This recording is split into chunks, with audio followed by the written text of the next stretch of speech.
বিসমিল্লাহির রহমানির রহিম। আসসালামু আলাইকুম। ইসলামী প্রজাতন্ত্র ইরানের বিশ্ব কার্যক্রমের বাংলা অনুষ্ঠানে আপনাদের স্বাগত জানাচ্ছি। শ্রোতা ভাই বোনেরা, এবার পরিবেশিত হচ্ছে পবিত্র কোরআনের তিলাওয়াত ও তর্জমা। সূরা নিসার ৭৫ ও ৭৬ নম্বর আয়াত তিলাওয়াত করছেন কারি আলী পারহেজগার। আউযু বিল্লাহি মিনাশ শাইতানির রাজীম। বিসমিল্লাহির রহমানির রহিম।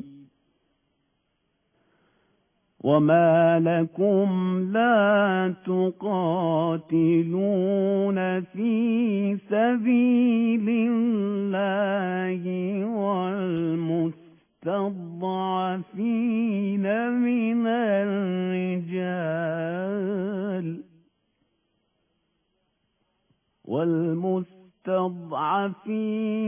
من الرجال والنساء والولدان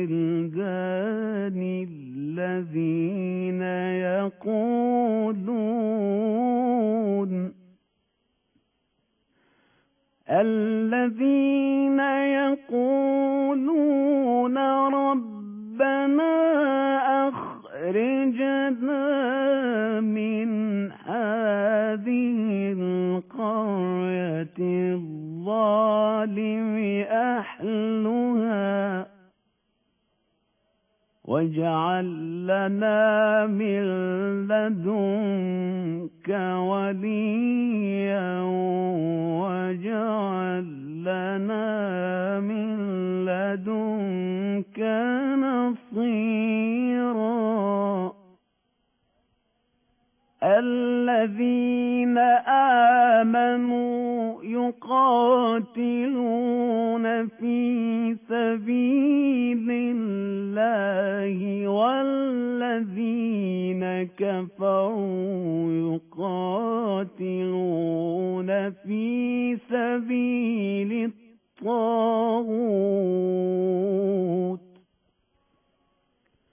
فقاتلوا أولياء الشيطان إن كيد الشيطان كان ضعيفا.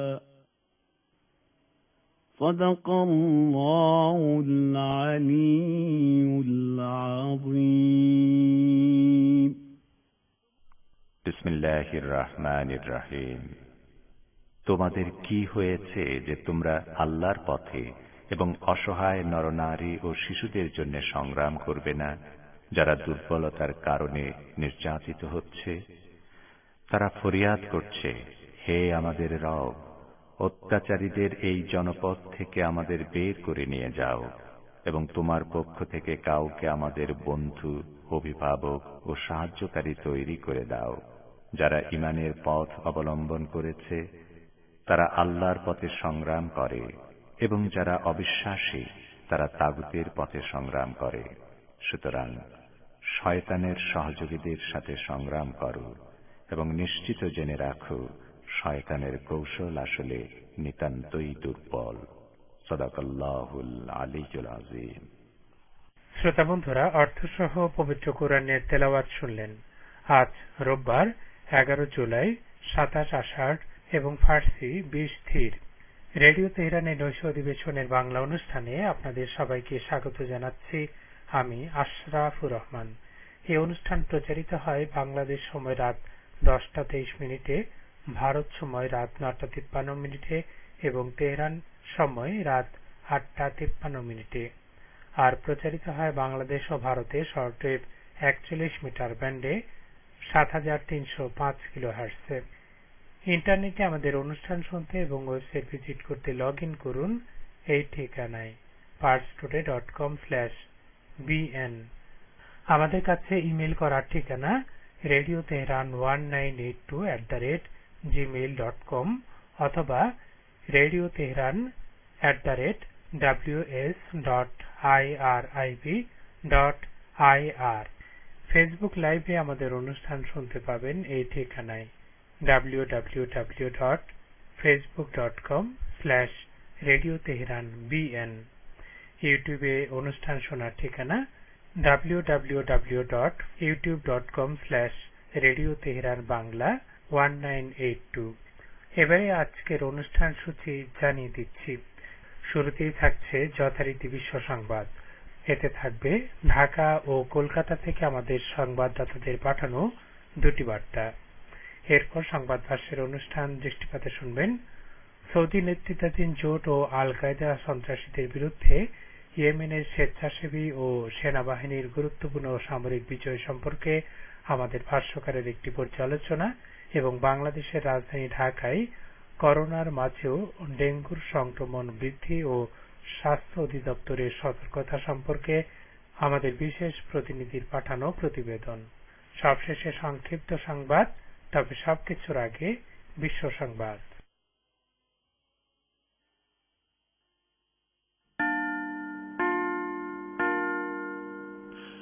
রেডিও তেহরান বিশ্ব সংবাদ।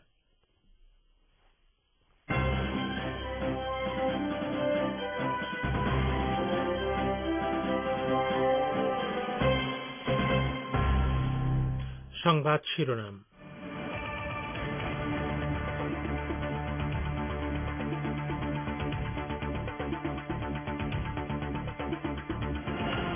আফগানিস্তানের বিভিন্ন এলাকায় সরকারি বাহিনীর সঙ্গে তালেবানের সংঘর্ষ অব্যাহত, নিরাপদ রয়েছে ইরান সীমান্ত। আফগানিস্তান সীমান্তে ভারী অস্ত্রশস্ত্র মোতায়েন করেছে তুর্কমেনিস্তান, 50 কূটনৈতিক ও কর্মীকে দেশে ফিরিয়ে নিয়েছে ভারত। বাংলাদেশে করোনা ভাইরাসে একদিনে 230 জনের মৃত্যুর রেকর্ড, 24 ঘন্টায় আক্রান্ত প্রায় 12,000। আরব লীগ থেকে সংযুক্ত আরব আমিরাতকে বহিষ্কারের দাবি জানিয়েছে ফিলিস্তিনের ফাতাহ। ইসরায়েলি প্রধানমন্ত্রীর সঙ্গে জর্দানের রাজার সাক্ষাতের খবর।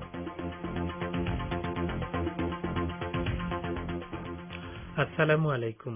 এতক্ষণ বিশ্ব সংবাদের গুরুত্বপূর্ণ শিরোনামগুলো শুনলেন, এবারে বিস্তারিত। পরিবেশনায় রয়েছে আমি আশরাফুর রহমান। আফগানিস্তানের বিভিন্ন এলাকায় সরকারি বাহিনীর সঙ্গে তালেবানের সংঘর্ষ অব্যাহত রয়েছে বলে খবর পাওয়া গেছে।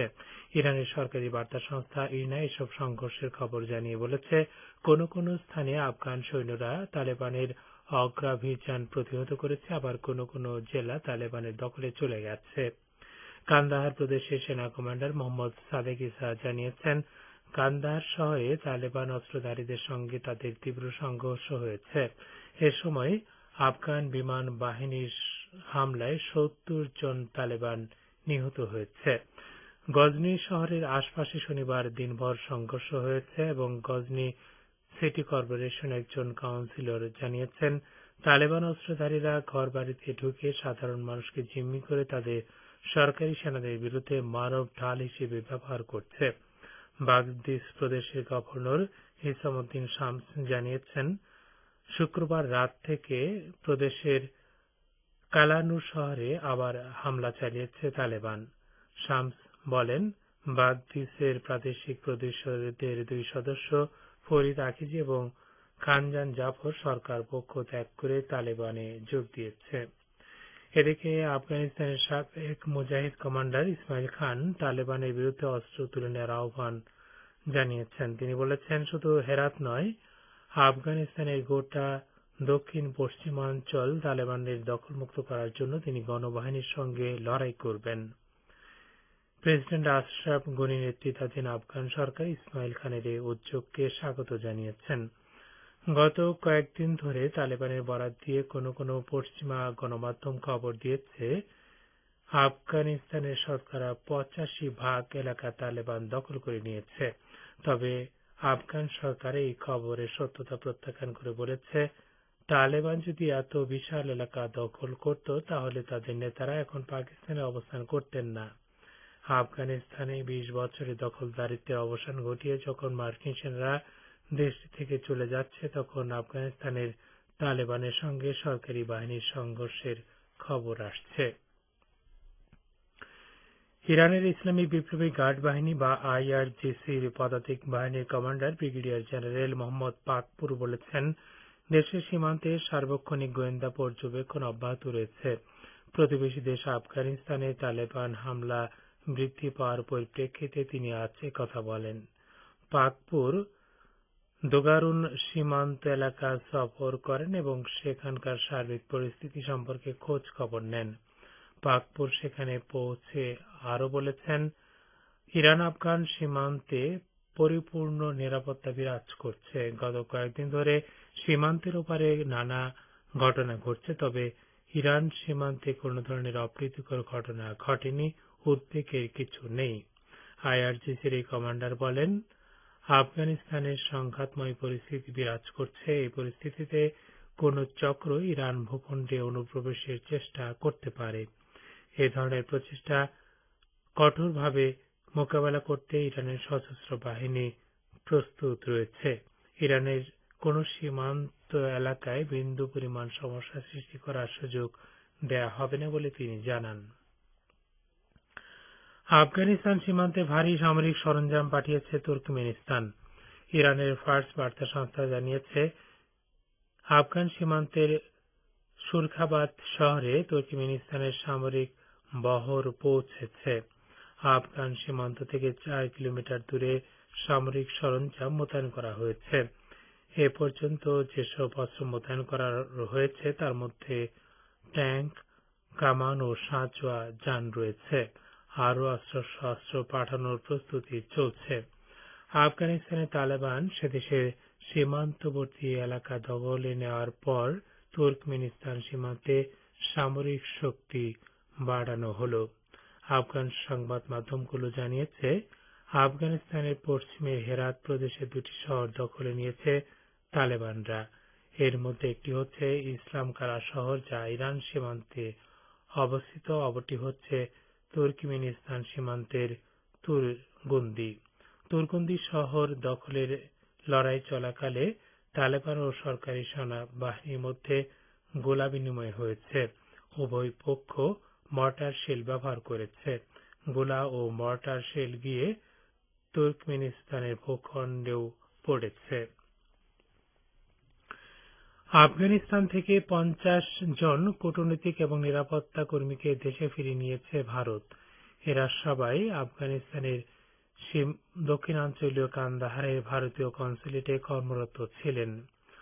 আফগানিস্তানের নিরাপত্তা পরিস্থিতির অবনতি হয় এই সিদ্ধান্ত নিয়েছে ভারত সরকার। ভারতীয় বিমান বাহিনীর উড়োজাহাজে করে আফগান থেকে তাদেরকে নয়াদিল্লিতে ফেরত নেওয়া হয়েছে।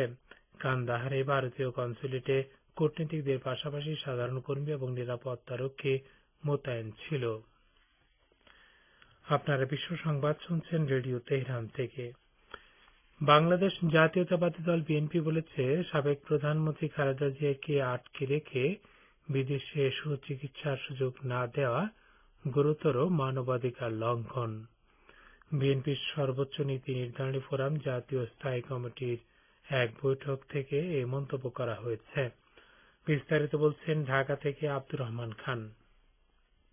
বাংলাদেশের সাবেক প্রধানমন্ত্রী ও বিএনপি চেয়ারপারসন বেগম খালেদা জিয়াকে সম্পূর্ণ বেআইনিভাবে সাজা দিয়ে আটকে রেখে বিদেশে সুচিকিৎসার সুযোগ না দেওয়া গুরুতর মানবাধিকার লঙ্ঘন বলে মনে করে বিএনপির সর্বোচ্চ নীতি নির্ধারণী ফোরাম জাতীয় স্থায়ী কমিটি। আজ রোববার বিএনপি মহাসচিব মির্জা ফখরুল ইসলাম আলমগীর গতকাল শনিবার অনুষ্ঠিত স্থায়ী কমিটির ভার্চুয়াল সভায় গৃহীত সিদ্ধান্ত গণমাধ্যমে প্রকাশ করে এমন অভিযোগের কথা জানান। মির্জা ফখরুল জানান, সম্প্রতি যুক্তরাজ্য তাদের পার্লামেন্টে বার্ষিক মানবাধিকার প্রতিবেদনে বাংলাদেশের চলমান নিয়ন্ত্রিত রাজনৈতিক অবস্থা এবং চরম অমানবিক আচরণ সহ সাবেক প্রধানমন্ত্রী বেগম খালেদা জিয়াকে বেআইনিভাবে আটক ও তার প্রতি অমানবিক আচরণের বিষয়ে বিস্ময় প্রকাশ করেছে। ইতিমধ্যে কয়েকটি আন্তর্জাতিক মানবাধিকার সংস্থা এবং জাতীয় মানবাধিকার সংগঠন বাংলাদেশের কর্তৃত্ববাদী সরকারের জনগণের মৌলিক অধিকার হরণ, সাংবাদিকদের উপরে নির্যাতন, মিথ্যা মামলা, বিচার বহির্ভূত হত্যাকাণ্ড, গুমের ঘটনা এসব বৃদ্ধি পাচ্ছে বলে মতামত প্রকাশ করেছে। করোনার মধ্যে চলমান স্থানীয় সরকার নির্বাচন অব্যাহত রাখার পক্ষে প্রধান নির্বাচন কমিশনের মন্তব্যে গভীর ক্ষোভ ও প্রতিবাদ জানানো হয়েছে হয়েছে এই সভায়। বিএনপির স্থায়ী কমিটির সভা মনে করে, শুধুমাত্র সরকারি দলের বশংবদ হিসেবে কাজ করায় এই নির্বাচন কমিশন একটি নির্বাচনও অবাধ ও সুষ্ঠুভাবে সম্পন্ন করতে পারেনি। 2018-র একাদশ জাতীয় সংসদ নির্বাচন, উপনির্বাচন এবং স্থানীয় সরকার নির্বাচন সবগুলোকে প্রহসনে পরিণত করেছে। জনগণের অংশগ্রহণ ব্যতিরেকেই নির্বাচনের ফলাফল ঘোষণা করা হয়েছে।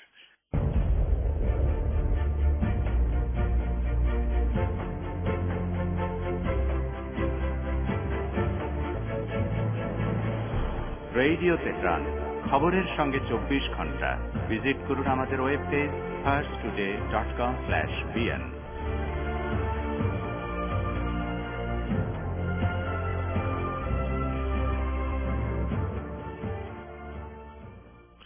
ফিরে আসছি আবারও বিশ্ব সংবাদে। বাংলাদেশে গত 24 ঘন্টায় করোনা ভাইরাসে আক্রান্ত হয়ে 230 জনের মৃত্যু হয়েছে, যা একদিন আগের 212 মৃত্যুর রেকর্ড ভেঙেছে। এছাড়া নতুন করে করোনা আক্রান্ত হিসেবে শনাক্ত হয়েছে 11,874 জন। এ নিয়ে করোনায় দেশে মৃতের সংখ্যা বেড়ে দাঁড়ালো 16,419 জনে, আর মোট শনাক্তের সংখ্যা বেড়ে দাঁড়ালো 10,21,189 জনে। আজ স্বাস্থ্য অধিদপ্তর থেকে পাঠানো করোনা বিষয়ক নিয়মিত সংবাদ বিজ্ঞপ্তিতে এসব তথ্য জানানো হয়েছে। ভারতের পশ্চিমবঙ্গের বন ও অপ্রচলিত শক্তি দপ্তরের ভারপ্রাপ্ত মন্ত্রী জ্যোতিপ্রিয় মল্লিক বলেছেন, আগামী লোকসভা নির্বাচনে বিজেপিকে নাকানি চোবানি খাওয়ানো হবে। আরো জানাচ্ছেন কলকাতা থেকে আমাদের প্রতিনিধি আব্দুল হাকিম। ভারতের পশ্চিমবঙ্গের বন ও অপ্রচলিত শক্তি দপ্তরের ভারপ্রাপ্ত মন্ত্রী জ্যোতিপ্রিয় মল্লিক বলেছেন, আগামী লোকসভা নির্বাচনে বিজেপিকে নাকানি চোবানি খাওয়াবো। তিনি আজ রোববার হাবড়ায় তৃণমূল ছাত্র পরিষদ আয়োজিত রক্তদান শিবিরে উপস্থিত হয়ে সাংবাদিকদের সঙ্গে আলাপকালে ওই মন্তব্য করেন। বনমন্ত্রী জ্যোতিপ্রিয় মল্লিক আজ বিজেপির তীব্র সমালোচনা করে বলেন,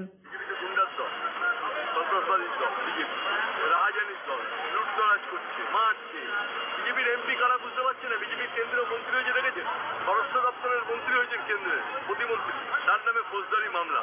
লজ্জা। বলছিলেন রাজ্যের মন্ত্রী জ্যোতিপ্রিয় মল্লিক। পশ্চিমবঙ্গে লোকসভার মোট 42টি আসন রয়েছে। আগামী 2024 সালের লোকসভা নির্বাচনে 42টি আসনেই তৃণমূল জয়ী হবে এবং তারা বিজেপিকে পর্যুদস্ত করবে বলে রাজ্যের বনমন্ত্রী জ্যোতিপ্রিয় মল্লিক জানিয়েছেন। বলছিলেন কলকাতা থেকে আমাদের প্রতিনিধি। আরব লীগ থেকে সংযুক্ত আরব আমিরাতকে বহিষ্কারের দাবি জানিয়েছে ফিলিস্তিনের প্রভাবশালী রাজনৈতিক দল ফাতা। দলটির কেন্দ্রীয় কমিটির সদস্য আব্বাস জাকি বলেছেন, ইহুদিবাদী ইসরায়েলের সঙ্গে সম্পর্ক স্থাপন এবং ইসরায়েলিদেরকে নাগরিকত্ব দেয় সংযুক্ত আরব আমিরাতকে বহিষ্কার এখন সময়ের দাবি। ইসরায়েলিদেরকে নাগরিকত্ব দেয় সংযুক্ত আরব আমিরাতে দখলদারদের প্রভাব অনেক বাড়বে বলে তিনি মন্তব্য করেন। জাকি আরো বলেন, আরব আমিরাত বিশ্বাসঘাতকতা করেছে। আবুধাবির যুবরাজ ইবনে জায়েদ এই বিশ্বাসঘাতকতার সঙ্গে জড়িত। আরব দেশগুলোর সংগঠন আরব লীগ থেকে এই দেশকে বহিষ্কার করতে হবে। এদিকে ইহুদিবাদী ইসরায়েলের প্রধানমন্ত্রী নাফতালি বেনেট গত সপ্তাহে এক গোপন সফরে জর্দান গিয়ে দেশটির রাজা দ্বিতীয় আব্দুল্লাহর সঙ্গে সাক্ষাৎ করেছেন বলে গণমাধ্যমে খবর প্রকাশিত হয়েছে। অজ্ঞাত একজন ইহুদিবাদী কর্মকর্তার বরাত দিয়ে ইসরায়েলি হিব্রু ভাষার নিউজ ওয়েবসাইট ওয়াল্লা জানিয়েছে, সাক্ষাৎটি ছিল অত্যন্ত ইতিবাচক। ইসরায়েল এবং জর্দানের মধ্যে কয়েক বছরের টানাপোড়েনের পর দুপক্ষের শীর্ষ নেতাদের মধ্যে এই প্রথম বৈঠক অনুষ্ঠিত হল। শ্রোতা বন্ধুরা, আর এরই সঙ্গে শেষ হচ্ছে আজকের বিশ্ব সংবাদ।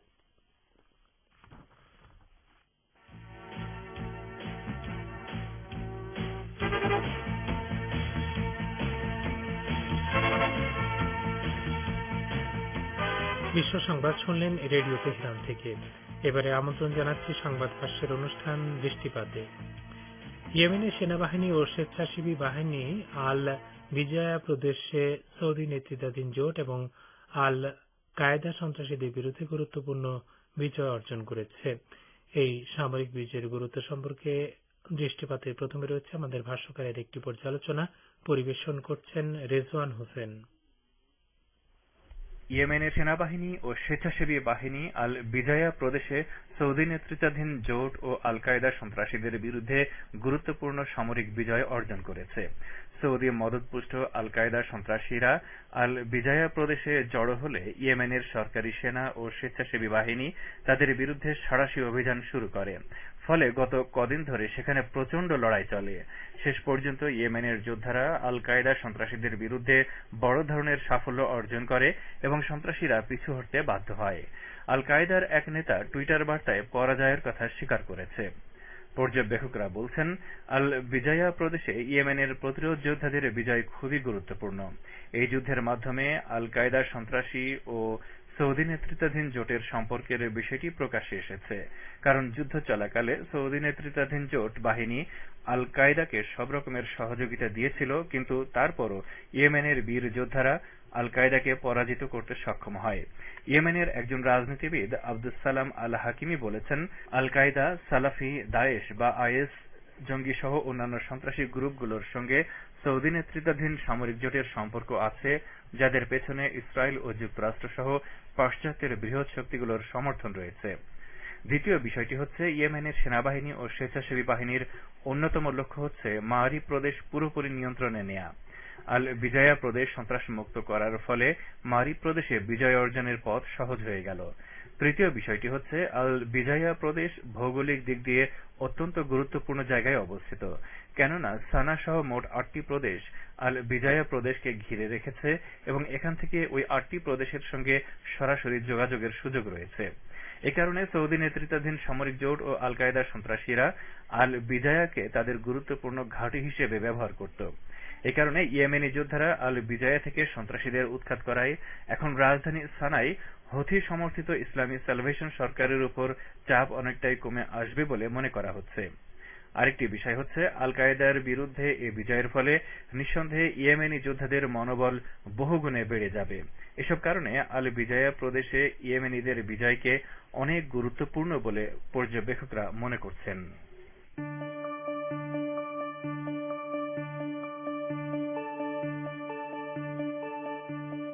আপনারা রেডিও তেহরানের অনুষ্ঠান শুনছেন সরাসরি তেহরান স্টুডিও থেকে। ইন্টারনেটে আমাদের অনুষ্ঠান প্রতিদিন শুনুন এই ঠিকানায় parstoday.com/pm। ফেসবুক লাইভে যোগ দিন এই ঠিকানায় facebook.com/Radio Tehran BN। আমাদের কাছে ইমেল করার ঠিকানা radioteheran1982@gmail.com। দৃষ্টিপাতের এবারে বাংলাদেশ প্রসঙ্গ। রাজধানী ঢাকায় করোনা সংক্রমণের ঊর্ধ্বগতির মাঝেই বেড়ে চলেছে ডেঙ্গু সংক্রমণের হার। এ বিষয়ে মাঠে নেমেছে ভ্রাম্যমাণ আদালত। এ সম্পর্কে এখন রয়েছে ঢাকা থেকে আমাদের বিশেষ প্রতিনিধি আব্দুর রহমান খানের পাঠানো প্রতিবেদন। বাংলাদেশে ভয়াবহ করোনা পরিস্থিতির মাঝেও বেড়ে চলছে ডেঙ্গু সংক্রমণ। সরকারের স্বাস্থ্য বিভাগের হিসেব মতে গত 6 মাসে শনাক্ত হয়েছে 601 জন ডেঙ্গু রোগী। গতকাল শনিবার স্বাস্থ্য অধিদপ্তরের হেলথ ইমার্জেন্সি অপারেশন সেন্টারের এক বিজ্ঞপ্তিতে জানানো হয়, 10 জুলাই সকাল 8টা পর্যন্ত 24 ঘন্টায় 48 জন ডেঙ্গু রোগী ঢাকার বিভিন্ন হাসপাতালে ভর্তি হয়েছে। পাশাপাশি সারা দেশের বিভিন্ন সরকারি ও বেসরকারি হাসপাতালে এখন পর্যন্ত 179 জন রোগী ভর্তি আছেন। এদের মধ্যে ঢাকাতেই আছেন 178 জন, আর বাকি মাত্র 1 জন ঢাকার বাইরে। স্বাস্থ্য অধিদপ্তরের বিজ্ঞপ্তি অনুযায়ী চলতি বছরের 1 জানুয়ারি থেকে 10 জুলাই পর্যন্ত 673 জন ডেঙ্গু রোগী হাসপাতালে ভর্তি হয়েছেন এবং ছাড়া পেয়েছেন 494 জন। তবে এবছর এখন পর্যন্ত ডেঙ্গুতে কারো মৃত্যুর ঘটনা ঘটেনি বলে স্বাস্থ্য অধিদপ্তর জানালেও 7 জুলাই রাজধানীর স্কয়ার হাসপাতালে ডেঙ্গুতে আক্রান্ত হয়ে জগন্নাথ বিশ্ববিদ্যালয়ের শিক্ষক সাইদা নাসরিন বাবলির মৃত্যু হয়েছে বলে জানা গেছে। তার স্বামী deputy attorney general barrister Abdullah Al Mahmud Bashar সামাজিক যোগাযোগ মাধ্যমে ফেসবুকে স্ট্যাটাস দিয়ে নিজেই এই খবর নিশ্চিত করেছেন। এদিকে শনিবার ঢাকা উত্তর সিটি কর্পোরেশন আয়োজিত ডেঙ্গু ও চিকুনগুনিয়া প্রতিরোধে মশক নিধনে চিরুনি অভিযান শুরু হয়েছে। এ সময় কয়েকটি বাড়ির মালিককে জরিমানা করা হয়েছে। তাদের 2 লক্ষ টাকা জরিমানা করা হয়েছে, ওনারা 1 মাসের জেল দেওয়া হয়েছে। যদি জরিমানা টাকা পরিশোধ করে তাহলে তাদের অব্যাহতি দেওয়া হবে। আর দ্বিতীয়টাতে যে পরিমাণ লার্ভা পেয়েছি এখানে আমরা 3 মাসের বিনাশ্রম কারাদণ্ড প্রদান করেছি। এই কর্মসূচি উদ্বোধনকালে প্রধান অতিথির বক্তব্যে স্থানীয় সরকার মন্ত্রী তাজুল ইসলাম বলেছেন, নাগরিকরা যদি তাদের স্ব দায়িত্ব পালন না করে তবে সিটি কর্পোরেশনের একক প্রচেষ্টায় সকল সমস্যার সমাধান করে নগরবাসীকে স্বস্তি দিতে পারবে না। সবাই মিলে একত্রে কাজ না করলে ডেঙ্গু নিয়ন্ত্রণ করা কঠিন হবে। যারা দিন বাড়ি করে ছাদে, আঙ্গিনাতে অথবা বেসমেন্টে কোথায় যদি জমা পানি থাকে তাদের বিরুদ্ধে ব্যবস্থা নেন। এর আগে গত জুন মাসে জাহাঙ্গীরনগর বিশ্ববিদ্যালয়ের এক গবেষণায় দেখা গেছে রাজধানীর 2 সিটি কর্পোরেশনের প্রতিটি ওয়ার্ডেই পাওয়া যাচ্ছে এডিস মশা। কোথাও কোথাও এডিসের ঘনত্ব বেড়ে দ্বিগুণ হয়েছে। গবেষণার এই তথ্য এবং ডেঙ্গু রোগীর সংখ্যা পর্যালোচনা করে গবেষকরা বলছেন জুলাই ও আগস্টে রাজধানীতে ডেঙ্গু রোগীর সংখ্যা আরও বাড়তে পারে। চিকিৎসকগণ বলছেন ঢাকায় ডেঙ্গু বেড়ে চলেছে। করোনার এই সময়ে ডেঙ্গুর ভয়াবহতা কেউ বুঝতে পারছেন না, নীরবেই বাড়ছে। এখনই নজর দেওয়া না হলে পরিস্থিতির অবনতি হবে। সংবাদ ভাষার অনুষ্ঠান দৃষ্টিপাত শুনলেন। শ্রোতা বন্ধুরা, এবারে সংক্ষিপ্ত সংবাদ। আফগানিস্তানের বিভিন্ন এলাকায় সরকারি বাহিনীর সঙ্গে তালেবানের সংঘর্ষ অব্যাহত, নিরাপদে রয়েছে ইরান সীমান্ত। আফগানিস্তান সীমান্তে ভারী অস্ত্র মোতায়েন করেছে তুর্কমেনিস্তান। 50 কূটনীতিক ও কর্মীকে দেশে ফিরিয়ে নিয়েছে ভারত। বাংলাদেশে করোনা ভাইরাসে একদিনে 230 জনের মৃত্যুর রেকর্ড, 24 ঘন্টায় আক্রান্ত প্রায় 12,000। আরব লীগ থেকে সংযুক্ত আরব আমিরাতকে বহিষ্কারের দাবি জানিয়েছে ফিলিস্তিনের প্রভাবশালী রাজনৈতিক সংগঠন ফাতা। শ্রোতা বন্ধুরা, আপনারা ভালো সুস্থ থাকুন এই কামনা করে এবং আমাদের আগামীকালের অধিবেশন শোনার আমন্ত্রণ জানিয়ে রেডিও তেহরান থেকে আমি আশরাফুর রহমান আজকের মতো এখানে বিদায় চাইছি। খোদা হাফেজ।